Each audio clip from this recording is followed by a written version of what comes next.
Hi guys, so today I'm starting my Roux solve critique series, and the solve you just saw was by critical cubing, and I'll be analyzing 5 of his solves. So I'll be showing his solution on the cube on the left, and then mine on the cube on the right. Okay, there we go. So for his first block, what he did is he started like this, and he did this orange-white with block because it had this pair. And what he did was R prime to bring this here, and then u wide 2 matches this up and brings this corner with this edge, u wide 2, r wide f prime, and I would have actually done the same thing here, r prime, u wide 2, r wide f prime. And one thing that I really liked about his first block was that he finger tricked it nicely, so he didn't regrip at all. He started like this, r prime, u wide 2, r wide, and f prime, and I thought that was really good. So overall, that first block was nice. The only thing I would say is that maybe you can turn a bit faster because it's a really short first block and it's really finger tricky. Then for his second block, what he did is r wide prime, u prime to flip this and bring these down here. And then r2 brings this up here, u2, and then these two go in here with r wide, u prime, r wide prime. And then he solved this pair like this. And actually, I would have done the exact same thing. Just like that. Oh, I sort of messed up there, but that's okay. The only thing I would say for first 2 blocks is, as I said, turn a bit faster during that first block. And also for the second block, you paused a bit in your transition between first and second block. So I would have planned the DR edge. And you don't necessarily have to look where it goes or plan it in inspection. As long as you find it and then think about where it's going while you're solving the first block, that will be very beneficial. And then you won't have to pause. And in that situation, your hand was here, so you could have gone regripless and just gone straight into your second block like that. And yeah, overall, just work on consciously thinking about looking ahead so you can improve your TPS. Then he used this algorithm, which is the same algorithm I use, R2, FU prime FU, like that. And then the rest of the solve was pretty standard because I would have done the same thing, so we're not going to continue with the other cube. You just did u2, and then notice that these two are set up in a good position. So did mu, m prime, u, and then here we notice we're going to get a, like this for C case, the bars. So yeah, critical, your solve in general, this one, the first 2 blocks could use a bit of improvement for TPS and look ahead, and that's going to come with planning an inspection, the DR edge, and consciously thinking about looking ahead while being more confident in your first block so you can turn a bit faster, and eventually you can turn faster in second block once you get better look ahead. Your CMLL, you locked up a bit, but that's fine. That's just a little mistake. You can fix that pretty easily. And LSC is probably your best step. You didn't really pause. It was really fluid and it was nice. So now on to the next solve.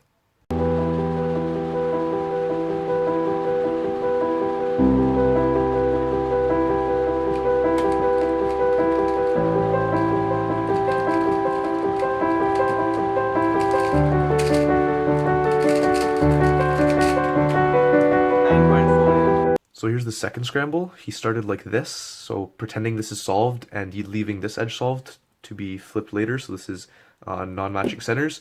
So he did F prime and then U R wide B prime. Now, although this is good and it's only 5 moves, I would have done something different. I would have done the same green block because we can see we have these 2 pairs.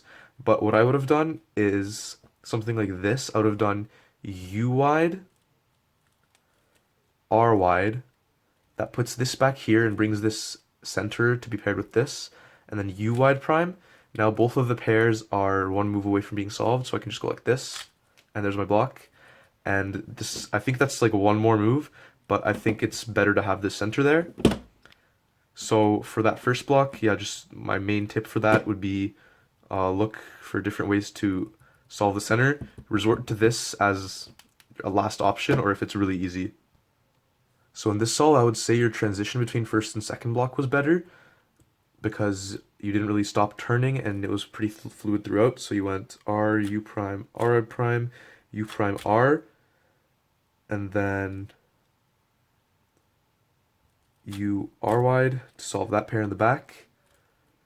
And then these two you did R wide, U prime, R prime, U, and then paired them in the back with M slices, and then pair them in the front. Now that solution isn't too bad. That first pair is really nice. The second pair could have been done a bit better, but overall that was pretty good. As I said, the first block to second block transition was pretty nice. You kept fluid throughout. There was a little bit of a pause between first pair and second pair.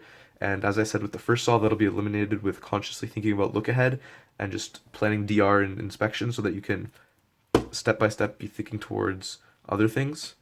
So let's just solve this first block again on this one. So what I would have done in this case is something similar. So I would have done that, flip this, and then solve these two. Solve these two first. And then set these up to be solved in the back, just like that. And before we move on to CMLL, I would just like to show how I would have solved this pair, the second pair that you got. Instead of doing something like that, I would have done R wide U2 R wide prime to flip this blue and bring this down here. Then it's just a one move pair, and you can solve them in the front pretty easily. So after that second block, he tracked the center pretty effectively and quickly solved it. So if I would have done this scramble, I wouldn't have had this step, but if I did do the same solution as him in that case, I would have done the same thing. And then he did CMLL, which was executed and recognized pretty quickly, and he didn't do any AUFing, so that was good, which means he took advantage of the solving the center to actually figure out where it was going to go. So just the standard algorithm, like that. And then for CMLL, he did U2U, and he did that because he saw this edge and knew this is an EOLR. So M prime U2, M prime U2, M prime U prime M, and that sets up these on the bottom. And then U M2 solves them, and then, so yeah, I would have done the same thing here. Because your LSE is your best step, as I said before. Pretty efficient solutions, just in that case, avoid that AUF. Because that algorithm, the CML algorithm, is a pure commutator, you would have had time to see that it's 4 flipped and you have them here. So you should have immediately known to do a U prime and shouldn't have done that U2U, and maybe that could have sped up your solve, but overall your LSE was good.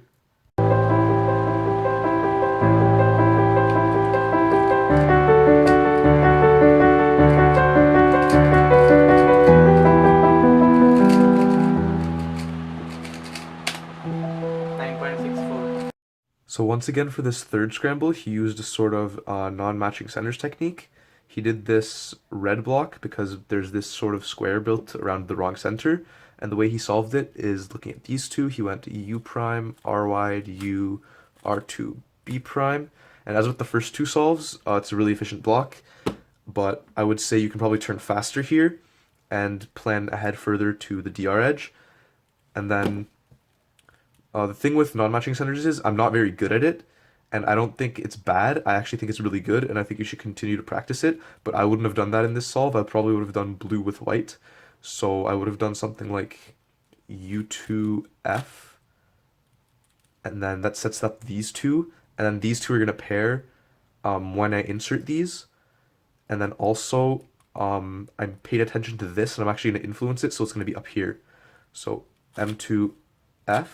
Now that solved this, and this is down here. Now I need to do RB2, and here you can see how everything falls into place really easily, right? Because then I would have seen this pair in the back form, because I see this green bar, and I know it has to be a pair. So then if I did this, yeah, this whole thing would have been really nice. And then this, okay, let's stop talking about that. So then for your second block, you moved on, and then I'm pretty sure you actually planned this in inspection because you immediately did R wide 2, but then you sort of paused for a second and did U R prime U2 R wide prime, and I don't know why you necessarily did that. In that case, I would have just gone straight ahead, and if you're pausing that long, is do U R2, because the only time you want to do U moves between your like inserting the DR edge is if it's gonna like influence your pairs. So then you did U prime D, which is very weird for Roux, and then inserted this in a sort of keyhole type thing. So R prime, U prime, R, D prime. And that set up this pair to a nice position because it's U, and then they're sort of solid in the back. You just have to take them out and flip them like this. So the way I would have solved the second block is by pairing up these two while inserting this. So I would have known this would have ended up here. So while I'm doing this R wide, I'm going to do an M prime and an R wide at the same time. And then I see these two are going to pair up. And right here in this position, I see this white corner. So I know I'm going to have a 2-gen last pair. So as I'm inserting this, I'm going to pair these, solve them like that. And then I knew these two are going to end up like this. So this is just a pair like that. And there's that block. So now once again, I think you did a good job at finding this. Oh yeah, before we get to that, your second block, as I said, after you did that R2, you didn't need to really do that R prime U2 stuff. You could have done more efficient things instead of just bringing that down while wasting a U move. Other than that, I think what you did there was really interesting. So yeah, keep experimenting with that. And as I said with all the other solves, I think you can have better look ahead into second block by planning out DR edge really well and then consciously looking ahead to everything else. So yeah, here you did a good job of finding this and then solve it like that. And I wouldn't have had that step because I don't usually do that. Non-matching centers that often. Then you used the same alg I used for this one, so that's like this. And the thing I like about that alg is whenever you have a 6 flip, it gives you a 4 flip like this, an arrow. And in this case, you got lucky, you got a good arrow. So MU M prime stacks them on the bottom like that, and then U prime M2U, and there's a whole LC. So the second half of our solves are basically the same on almost every scramble, on basically every scramble we've had so far. So yeah, that's really good. CMLL, nothing to say there. And LSC is great.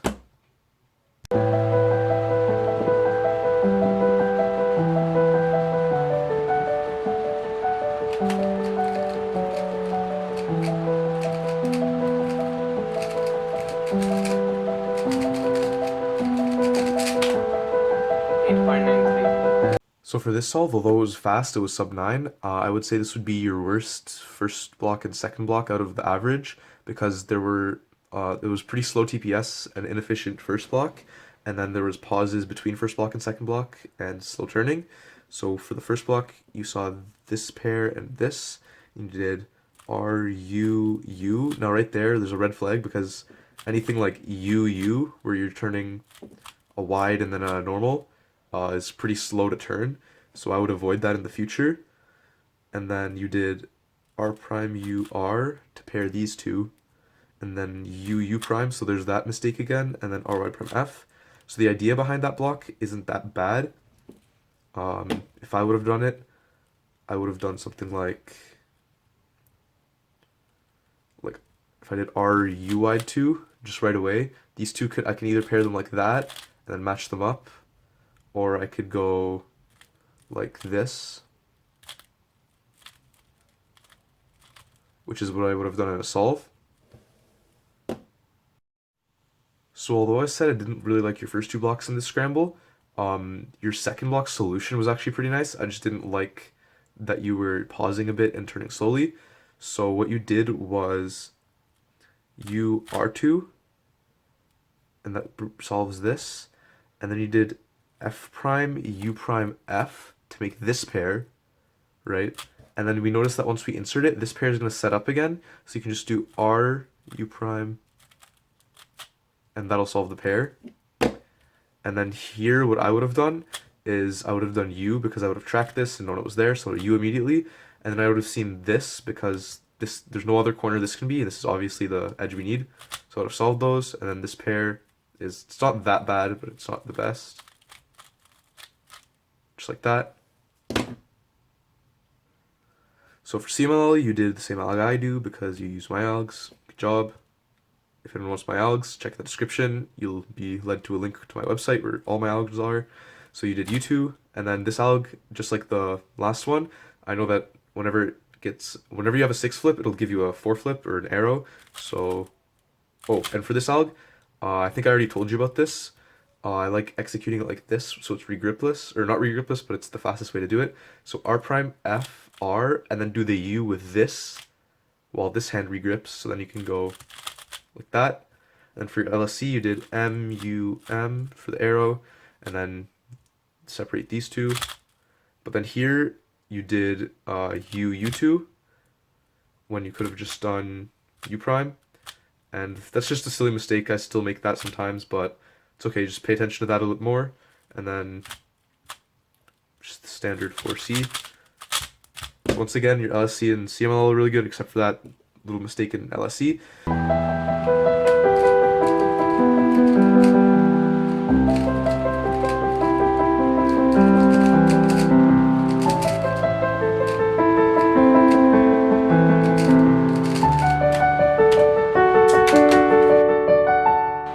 On this fifth and final scramble, you saw this edge paired with the center and this pair.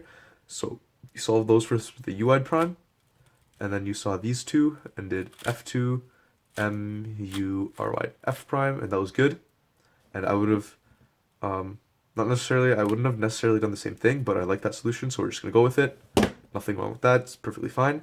And then you did U prime, R, U, R2, and then here's when this all sort of got worse. So you did R, you solved this pair, right? And then you did this pair.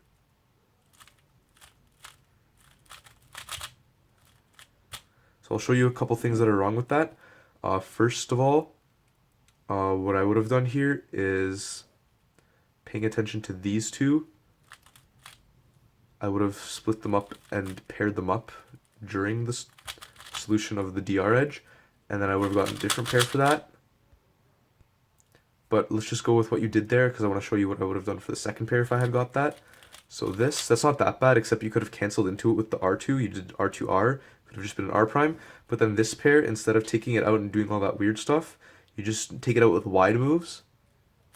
And now it's both red on top, and then you can do this easy case. Just like that. Now CMLL, nothing to say here, you got another commutator case.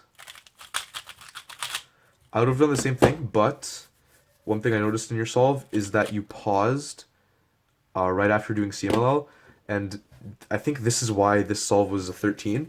If you had paid attention to edges right before doing this algorithm, your LSC would have been fine, because you would have thought about it while turning, known none of the edges are going to move, so it's going to be exactly as you see right now, and then you would have been able to locate the LR edges and been able to do the easy EOLR. So I would have done this, right? And then before that, I saw all of these. These two are red and orange. These two are yellow. And I know this is the green one, so the blue one has to be in the back. These two are misoriented. If I do this, then bam, there's EOLR stacked on the bottom, and then insert and that. But since I guess you didn't do that, you did M prime, U prime, M prime, which is another way to do the same EOLR, and then U2. But the mistake was here because you didn't actually recognize that this is a good arrow.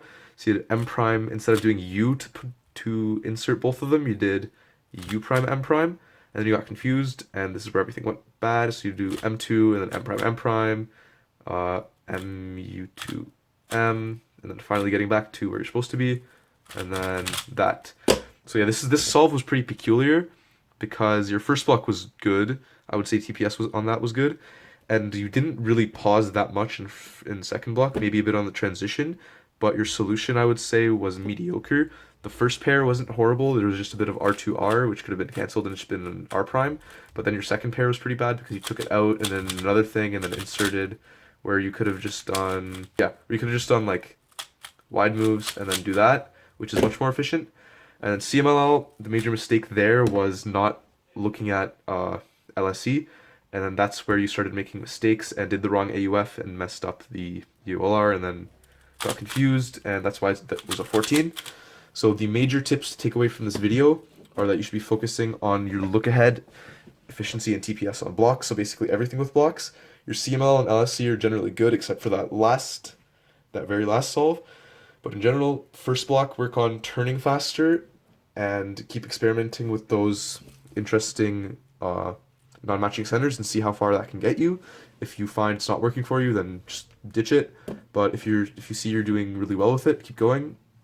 Focus more on planning DR, and once you know where DR is going to be, you should have a general idea of what you're doing for the beginning of second block, and that'll transition better into look ahead for second block. And then once you're there, don't just mindlessly put down DR, but just be looking to influence the other pairs so you can have nicer stuff once you have DR down, and start to turn faster in second block. My thoughts on look ahead are sometimes it's people tell you to go slow and look ahead, but sometimes that's counterproductive. So what I like to do sometimes is just spam TPS. You might be pausing a bit more, but what will happen is that your brain will eventually speed up with what you're seeing on the cube, and you'll just be able to track a lot faster. So I think you should try doing that a bit. And yeah, that's it. Thanks for watching.